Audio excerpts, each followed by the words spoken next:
Madam నేను 2005లో ధ్యానంలోకి వచ్చిన, ఎవరు తోడలేదు, ఏదో ఇంట్లో చేసుకున్నాను, ఒకరోజు వచ్చి చెప్పించి వెళ్ళిపోయినారు అనేసి. చిన్న బిడ్డకు తల్లి అవసరం ఎంత ఉంటుంది, మనకి ఏం కావాలి మనకు తెలియదు, ఏది మంచో ఏది చెడ్డో మనకు తెలియదు. ధ్యానం చేసుకుంటే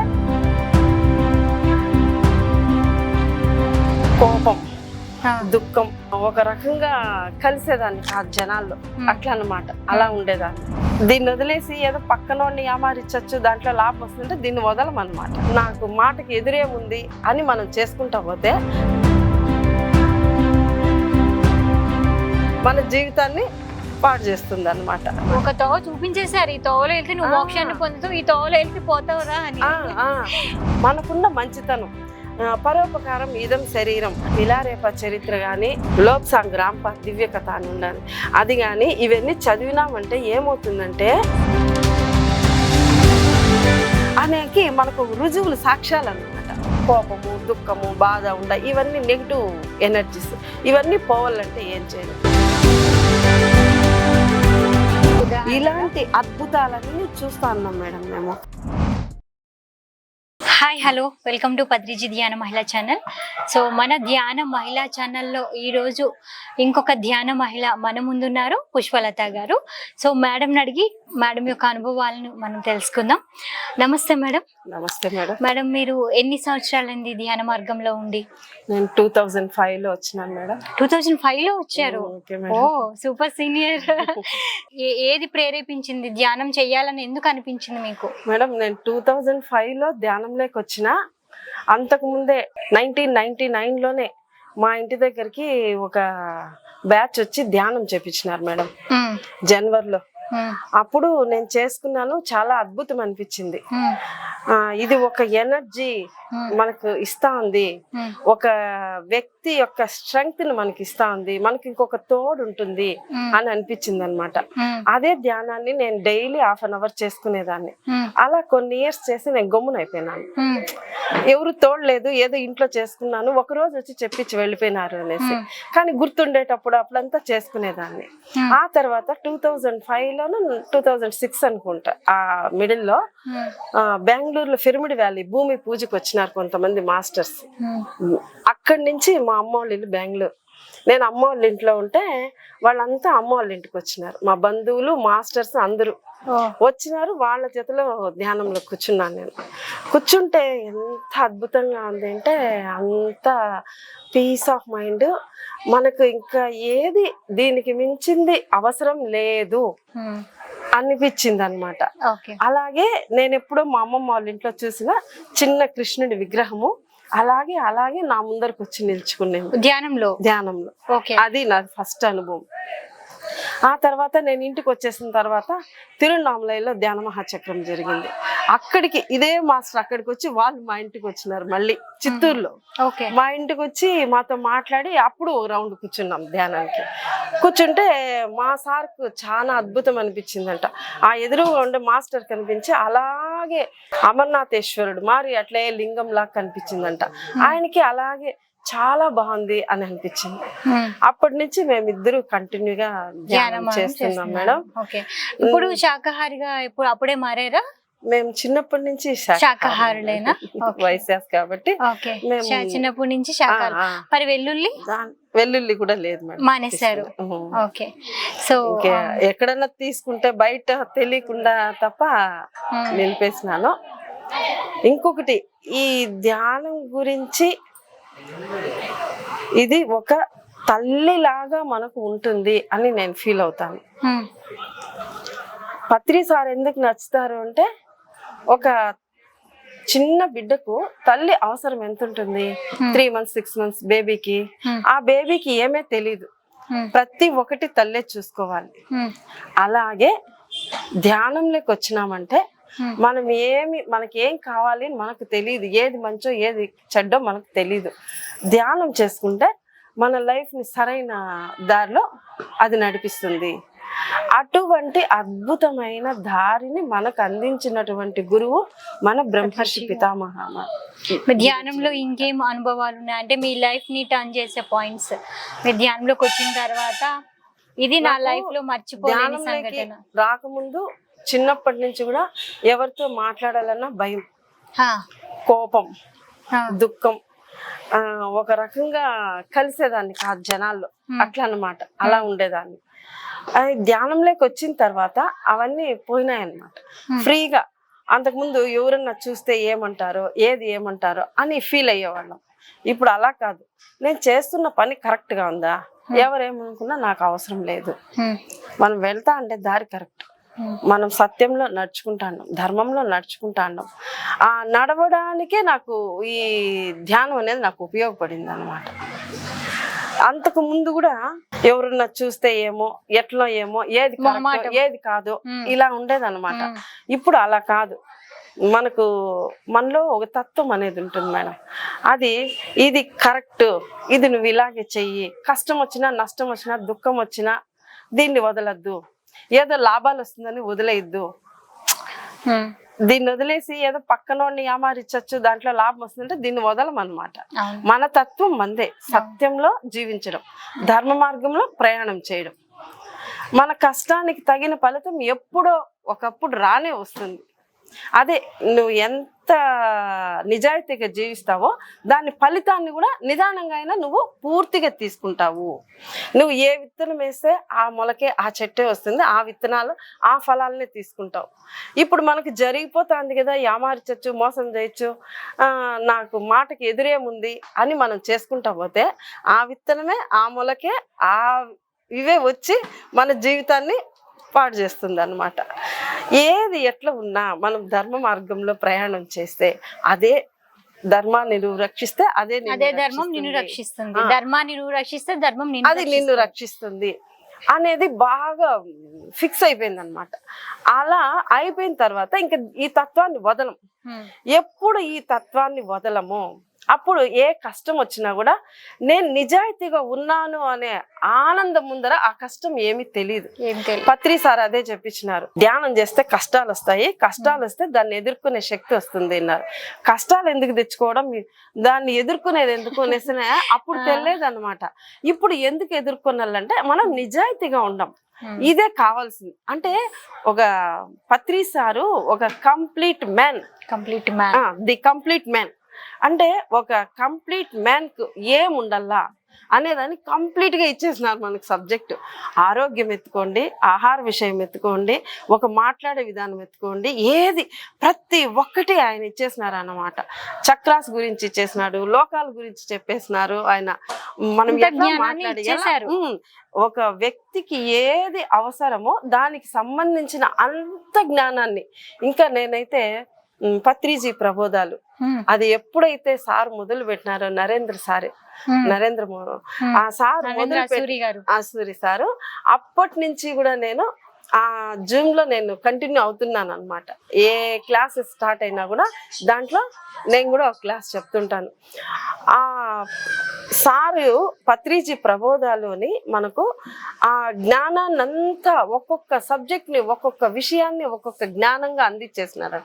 ఆ ఒకటి చదువుతా అంటే చదివినప్పుడు ఏందో ఇంత చిన్న విషయమా, ఈ విషయం అర్థం కాలేదే, ఇంత సామాన్యంగా ఉంది అనిపిస్తుంది.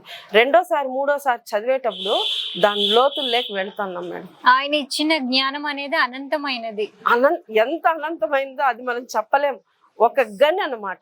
ఒక మనిషికి సార్ ఇచ్చినటువంటి ధ్యానం అనేది ఒక తోడు, ఒక ఆశ, ఒక శక్తి, ఒక ధైర్యం, ఒక సంతోషం, ఒక ఆనందం, ఒక జీవితానికి కాదు, ఈ ఆత్మకు అవసరమైన అటువంటి జ్ఞానాన్ని ఇచ్చినాడు. అది అర్థమవుతుంది అన్నమాట. ఒక తోవ చూపించేశారు, ఈ తోవలో వెళ్తే నువ్వు మోక్షాన్ని పొందుతావు, ఈ తోవలో వెళ్తే పోతావురా అని. అయితే మనకి ఇంతకు ముందు ఏదో మంచి చేయాలని మాత్రమే ఉన్నింది, కానీ అది ఎలా చేయాలి అనేదానికి ఒక రూపం కల్పించినారు. పిరమిడ్ స్పిరిచువల్ సొసైటీ ఒకటి రూపొందించి దాంట్లో మనకున్న మంచితనం, పరోపకారం ఇదం శరీరం అనే గుణం, మనకున్న సంపదను ఎలా వినియోగించాలి, దేనికి వినియోగించాలి, ఎలా వినియోగిస్తే అది సద్వినియోగం అవుతుంది అని ఒక దారి చూపించేస్తున్నారు అన్నమాట. ఆయన ఇంకా ఏం చేస్తున్నారు అంటే మనకు పెద్దపీట వేసేస్తున్నారు. ఏమి ధ్యానం కూర్చొని ఎవరైతే చేస్తారో వాళ్ళందరూ మాస్టర్లే, ఎవరు శిష్యుడు కాదు, అందరూ మాస్టర్స్. నువ్వు ఎప్పుడైతే కూర్చొని ధ్యానం చేసి లేస్తావో అప్పుడు నువ్వు మాస్టర్ అయిపోయినావు, నీ అనుభవం నువ్వు పంచు, నువ్వు తక్కువ కాదు అని చెప్పేసి ఆయన మనల్ని అంత ఎత్తులో పెట్టేసినారు అన్నమాట. అంటే మన ధ్యాన అనుభవాల్ని నువ్వు స్వచ్ఛంగా నీకు ఏది వచ్చిందో దాన్ని నువ్వు పంచుకో అని చెప్పినాడు అనమాట. సార్ అంటాడు ఒకసారి, నేను మిమ్మల్ని ఎందుకు పైన పెట్టానో తెలుసా, మిమ్మల్ని కూడా మాస్టర్స్ చేస్తే, మాస్టర్స్ చేయకుండా శిష్యులు ఉంటే మనం తప్పులు కూడా చేయొచ్చు శిష్యుడు, కానీ నువ్వే మాస్టర్ అంటే తప్పు చేసే ఛాన్స్ లేదు. నువ్వు మాస్టర్ అనేసినానంటే నువ్వు తప్పు చేసే ఛాన్స్ లేదు, అందుకు నిన్ను నువ్వు కరెక్ట్ చేసుకుంటావు, అందుకే నేను తెలివిగా ఈ పని చేసినాను అంటారు. అబ్బా, సార్ యొక్క జ్ఞానం అద్భుతం అన్నమాట మేడం. సో మీరు ఏమైనా బుక్స్ చదివారా? చదివినాను మేడం. మిమ్మల్ని బాగా ప్రభావితం చేసిన బుక్ ఏంటి మేడం? ఒక యోగి ఆత్మకథ. అది మీ టర్నింగ్ పాయింట్ లైఫ్ కి అదేనా? చదివి నేను అర్థం చేసుకున్నాను. అయితే మా దాంట్లో అది గాని మిలారేప చరిత్ర గాని, లోబ్సాంగ్ రాంప దివ్య కథ అని ఉండాలి, అది గాని ఇవన్నీ చదివినామంటే ఏమవుతుందంటే ఒక సాధారణ మానవుడు కూడా ఒక ధ్యానిగా, యోగిగా, దైవంగా ఎలా మారవచ్చు అనేది నాకు ఉదాహరణగా నిలిచినాయి బుక్స్ అన్నమాట. మనం అనుకుంటాం ఏదో ధ్యానంలోకి వచ్చినాం, ధ్యానం చేస్తున్నాం, పత్రి సార్ అంత గొప్పోడు, మనమంతా తక్కువే ఎప్పుడు అనేసి అని అనుకుంటాం. కానీ ఆ బుక్స్ రుజువు చేసినాయి, నువ్వు పత్రి సారు అంత గొప్పవాడు కావచ్చు, దేవుడు అంత గొప్పవాడు కావచ్చు. అంటే ఎట్లంటే దాంట్లో పరమహంస యోగానంద చిన్నప్పుడు మామూలుగానే ఉంటాడు వ్యక్తి. రాను రాను రాను రాను గురువు దగ్గరికి పోయిన తర్వాత ఆ గురువుతో ఉన్న పరిచయంతో గురువుతోనే వాదిస్తూ ఉంటాడు. వాదన చేసుకుంటా ఆయన ఎంత ఎదిగినాడు అంటే తమాషాగా ఉంటూనే, చిన్న చిన్నగా ఉంటూనే, అంటే ఆ ఉదాహరణలో అవన్నీ చదువుతా అంటే అరే మన లైఫ్లో ఎలా ఉండదో, మన స్వభావం ఎలా ఉందో వాళ్ళ స్వభావం కూడా అలా ఉండింది, అలా ఉండి కూడా వాళ్ళు ఇట్లా మారగలిగినారంటే మనం కూడా ఖచ్చితంగా మారగలము, మనం కూడా యోగి అవుతాము అనేకి మనకు రుజువులు, సాక్ష్యాలు అన్నమాట. లోబ్సాంగ్ రాంప చరిత్ర అయితే గన అబ్బా, ఆయన జీవితం ఒక ప్రయోగశాల. ఒక్క పేజీ కాదు, ఒక్క లైన్ లో ఆయన అనుభవించిన కష్టాన్ని మనం 10 జన్మలు ఎత్తినా అనుభవించలేము, అంత కష్టాన్ని పడలేం. ఆయన 3-3.5 వయసులోనే ఒక పరీక్షకు గురయ్యి 3 రోజులు సూర్యోదయం నుంచి సూర్యాస్తమయం వరకు బయట కూర్చొని కదలకుండా, అబ్బా అద్భుతమైన ఆత్మలు మేడం. అవన్నీ చూస్తా అంటే సాధన చేస్తే ఏదైనా సాధించగలము అనేకే అవన్నీ మనకు ఉదాహరణలు. అవి చదివినప్పుడల్లా యోగుల చరిత్రలు స్వాధ్యాయం చేసేటప్పుడు అక్కడికి వెళ్ళినట్టు, వాళ్ళ ఎదురుగా కూర్చున్నట్టు, వాళ్ళతో మాట్లాడినట్టు, ఆ తత్వం నాలో కూడా ఉంది అనే ఒక ఉత్సాహం పొంగుతుంది అన్నమాట. ఆ తత్వం నాలో కూడా ఉంది, నేను కూడా ఆ కాలంలో ఏమన్నా ఉండానా, నాకేమన్నా ధ్యానంలో గుర్తొస్తుందా, నేను ఈ మాస్టర్ జతలో ఆ మాస్టర్ జతలో ఉన్నానా అని అనిపిస్తుంది మేడం. అంత అద్భుతం అనిపిస్తుంది. ఆ పేజీలో నేను అక్కడే నిలబడిపోతాను, మళ్ళీ వేరే పేజీకి కూడా పోను. ఆ రోజంతా అదే చదివి అక్కడే ఉంటూ కళ్ళు మూసుకుంటే వాళ్ళ జతలోనే ఉన్నట్టు, అన్ని వేల సంవత్సరాలు వెళ్ళిపోయినట్టు అనుభూతి చెందుతూ ఇంత ఆనందాన్ని ఒక్క పైసా ఖర్చు పెట్టకుండా అనుభవించే భాగ్యాన్ని ఇచ్చిన పత్రి సార్కి నేను అనంత కోటి ఆత్మ ప్రణామాలు తెలియజేసుకుంటుంటాను మేడం. సో ఒక ధ్యాన మహిళగా ముందు ఇంకా ఎటువంటి కార్యక్రమాలు మీరు చేయాలనుకుంటున్నారు మీ జీవిత లక్ష్యంలో భాగంగా? పత్రి సార్ ఏదైతే చెప్పినారో అదే మా జీవిత లక్ష్యం మేడం. శాకాహారం ధ్యాన ప్రచారం చేస్తున్నాము. దీంతో పాటు శాకాహారంతో పాటు అహింసా జగత్ కూడా రావాలి. శాకాహారం అంటే అన్నాం, శాకాహారంలో కూడా ఇంకా మార్పు రావాలి.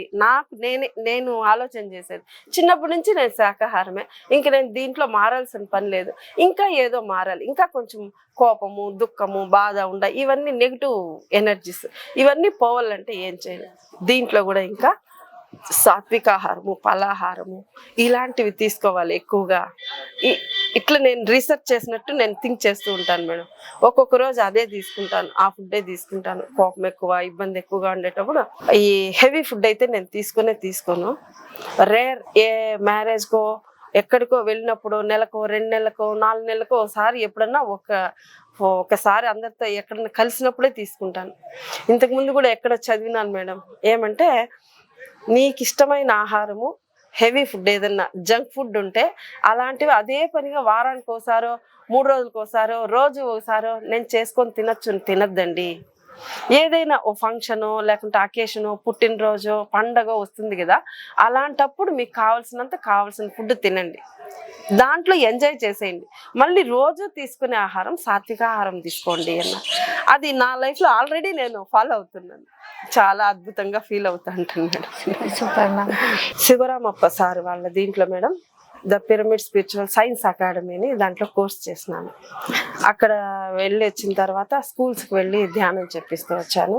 బుక్స్ ఉన్నాయి దాన్ని 6th నుంచి డిగ్రీ వరకు ఉన్నాయి బుక్స్. అవన్నీ కొన్ని సేల్స్ చేసినాము. ఆ తర్వాత వాళ్ళు నచ్చి నన్ను పిలిస్తే ఒక్కొక్క స్కూల్కి వారానికి ఒక రోజుకి వెళ్ళి 1 year అనమాట ఆ స్కూల్లో ఆ పిల్లలందరికీ కూడా ధ్యానం చెప్పించి వస్తా ఉన్నాను మేడం. అలా చాలా మంది మారినారు మేడం. శాకాహారం గురించి ఒకసారి ఒక అమ్మాయి అనుభవం చెప్తాను. 8th class ఆ పాప, ముస్లిమ్స్ మేడం. శాకాహారం మంచిదా, ఈ రోజు నుంచి నేను నిలిపేస్తాను, ముస్లిం నిలిపేస్తాను అని చెప్పింది. ఆ తర్వాత నేను అట్లే వారానికి ఒకసారి క్లాస్కి వెళ్తూనే ఉన్నాను. వెళ్తే 2వ వారము 3వ వారము మళ్ళీ వచ్చి చెప్పింది, మేడం నేను మానేసినాను, నేను మంచిది అని చెప్తే మా అమ్మ నాన్న కూడా మానేసినారు అని చెప్పింది. నేను ఆల్రెడీ క్లాస్లో చెప్పినాను, నాన్న కొంతమంది తినే వాళ్ళ క్యాస్ట్లో మానేస్తే గన బంధువులు ఏదైనా ఫంక్షన్ అయితే ఇంటికి వస్తే గన వాళ్ళు అంటారంట, ఏమని డబ్బులు ఎక్కువ అయిపోతుందని వీళ్ళు ఇట్లా ప్లాన్ చేస్తా ఉంటారు అని చెప్పినేసి అంటారు అన్నారు. మీరు వాళ్ళు ఏమన్నా మీరు ఫీల్ అవ్వద్దండి, ఇది మంచిది, దీన్ని నమ్మండి, మీకు మంచి రిజల్ట్ వస్తుంది, మీకు ఏది కావాలో అవి జరుగుతాయి అని చెప్పినాను. ఆ అమ్మాయి అలాగే చేసిందంట. వాళ్ళ ఇంట్లో వాళ్ళ అమ్మ నాన్న ఫ్యామిలీ మొత్తం మారేసినారంట మేడం. నాకు అది ఎంత అద్భుతం అనిపించిందంటే, మనం చేస్తున్న వర్క్ ప్రజల్లోకి వెళ్తా ఉంది, మారుతున్నారు. ఇట్లా కొంతమంది చెప్తున్నారు. ఇంకొక ఆయన వచ్చినాడు ధ్యానం నేర్చుకునేకి, మేడం నేను మాంసం కొట్టులోనే పని చేస్తా అన్నాను, మరేమో మీరేమో వద్దంట అన్నారు. అతను ఎట్లా వచ్చినాడంటే ధ్యానంలోకి జూమ్లో క్లాసులు చూసినాడంట కరోనా అప్పుడు. శాకాహారం మంచిది విని వచ్చినాడంట. ఆయన అట్లా చెప్పినారు. మరి నేనేం చేయలే మేడం, నాకు బ్రతుకు తెరువు ఎట్లా దాంట్లో వదిలేస్తాయి అన్నాడు. ఆయన రోజు ఈవినింగ్ వచ్చేవాడు సెంటర్కి. నేను చెప్పినాను, మీరు వదిలేయద్దండి, వదిలేసి రోడ్లో పడితే తిండికి జరగాలి కదా, మీరు రోజు ధ్యానం చేయండి, చేస్తూ నాకు ఇటువంటి పని వద్దు, నాకు వేరే పని దొరకాలి, ఇక్కడ నేను ఏ పని చేస్తున్నానో ఆ యజమాని కూడా మారిపోవాలి, ఇలాంటి షాప్లే లేకుండా పోవాలి అని థాట్ పెట్టుకోండి అని చెప్పినాను. మళ్ళీ వారం 10 రోజులకి వచ్చి అతను నిజంగా ఆ షాప్ వదిలేసి వేరే షాప్లో వర్క్కి వెళ్ళినాడు అనమాట. శాకాహారిగా మారినాడు అనమాట. అంటే మాంసాహార కొట్లో పనిచేసే వాళ్ళు కాస్త జాబ్ వృత్తి మానేసి వేరే వృత్తికి వెళ్ళిపోయినారు. అంటే ప్రజల్లోకి ఎంత బాగుపోతుందంటే శాకాహారము, అవును ఇది నిజమే. మేము శాకాహారం ప్రచారానికి వెళ్ళినప్పుడు చాలా మంది చెప్తా అన్నారమ్మా, నాకు ఒళ్ళు బాగాలేదు, అప్పుడు నిలిపేయమన్నారు డాక్టర్, నిలిపేసిన ఇప్పుడు బాగుంది అని కొందరు. మరికొందరు అమ్మ మాకు ఇన్ని రోజులు ఎవరు చెప్పలేదు ఈ మాదిరిగా శాకాహారం తింటే ఆరోగ్యము, మాంసాహారం వల్ల రోగాలు వస్తున్నాయని ఎవరు చెప్పలేదు, పోన్లేమ్మా ఇన్నాళ్ళు తిన్నాము అదే తిండి నిలిపేస్తాము అని చాలా మంది మారుతా ఉన్నారు మేడం. ఆ రిజల్ట్ అయితే ఎంత అద్భుతంగా ఉంది అంటే చూస్తేనే తెలుస్తుంది. ఇంకొకసారి ఇట్లా శాకాహార ర్యాలీకి వెళ్తే ఇట్లా మేకల దొడ్డి ఉంది పల్లెలో, మేము ఇట్లా వెళ్తా ఉన్నాం, అవి అన్ని ఒకేసారి ఇలా చూస్తాను. నాకు అనుభవాలు ఏమి ఉండవు మేడం, యాస్ట్రల్గా ఏముండదు. అవన్నీ ఇలాగే చూస్తే దాని వైపు అట్లే చూస్తే ఎంత ఆప్యాయత అనిపిస్తుందంటే, చిన్న బిడ్డ మన బిడ్డ ఎదురొస్తే ఎంత అభిమానం అనిపిస్తుంది, ఎత్తి ముద్దు పెట్టుకోవాలనిపించే మరి అవి అంత ప్రేమగా చూస్తా ఉన్నాయి అన్నమాట. మళ్ళీ నా అంతకు నాకే అనిపిస్తా ఉంది, ఏమని మీరు మమ్మల్ని కాపాడేకి వచ్చినారా, రక్షించేకి వచ్చినారా అన్నట్టు చూస్తా ఉన్నాయి అవి. నేను ఈ ఎక్స్పీరియన్స్ పక్కన మేడం విష్ణుప్రియ మేడం ఉన్నారు ఈ ఊళ్ళో, ఆ మేడంతో చెప్పినాను. ఆమెకు అన్ని హాస్టల్గా కూడా వస్తూ ఉంటాయి, తెలుస్తూ ఉంటాయి. మేడం మనం వచ్చి శాకాహార ర్యాలీ చేసేసిపోతే ఇంటికి పోయి ధ్యానం చేస్తే అవి వచ్చి ఈమెకు ధన్యవాదాలు చెప్తాయంట, కృతజ్ఞతలు చెప్తాయంట. మేడం మీరు చేసిన ఈ ర్యాలీ సఫలం కావాలా అనేసి అవి కోరుకుంటాయంట వచ్చి హాస్టల్గా వచ్చి. అంటే ఇవన్నీ మనకు రుజువులు అన్నమాట. మనం వర్క్ చేస్తున్నాం కానీ అది ఎంతవరకు సక్సెస్ అయింది అనేది ఇలాంటివన్నీ మనకు రుజువులు. ఇలాంటి అద్భుతాలన్నీ చూస్తా ఉన్నాం మేడం మేము.